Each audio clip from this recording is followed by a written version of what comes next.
जय मसीह की। धनी मनुष्य और निर्धन लाजर की कहानी। एक धनवान मनुष्य था जो बेचनी कपड़े और मलमल पहनता और प्रतिदिन सुख विलास और धूमधाम के साथ रहता था।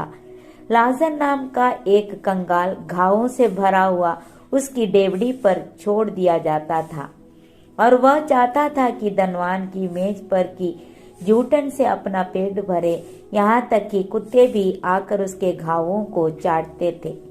ऐसा हुआ कि वह कंगाल मर गया और स्वर्गदूतों ने उसे लेकर अब्राहम की गोद में पहुंचाया।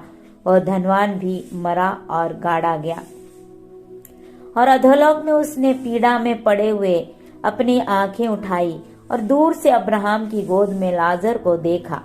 तब उसने पुकार कर कहा, हे पिता अब्राहम, मुझ पर दया करके लाजर को भेज दे ताकि वह अपनी उंगली का सिरा पानी में भिगोकर मेरी जीभ को ठंडी करे, क्योंकि मैं इस ज्वाला में तड़प रहा हूँ। परंतु अब्राहम ने कहा, हे पुत्र, स्मरण कर कि तू अपने जीवन में अच्छी वस्तुएं ले चुका है और वैसे ही लाजर बुरी वस्तुएं, परंतु अब वह यहाँ शांति पा रहा है और तू तड़प रहा है।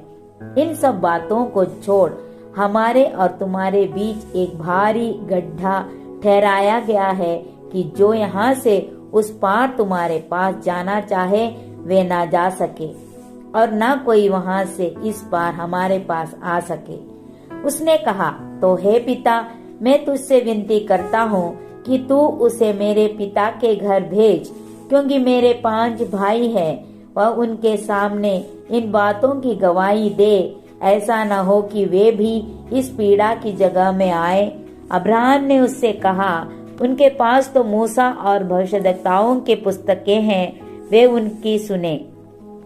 उसने कहा, नहीं हे पिता अब्राहम, पर यदि कोई मरे हुओं में से उनके पास जाए तो वे मन फिराएंगे। उसने उससे कहा, जब वे मूसा और भविष्यद्वक्ताओं की नहीं सुनते, तो यदि मरे हुओं में से कोई जी भी उठे तो भी उसकी नहीं मानेंगे।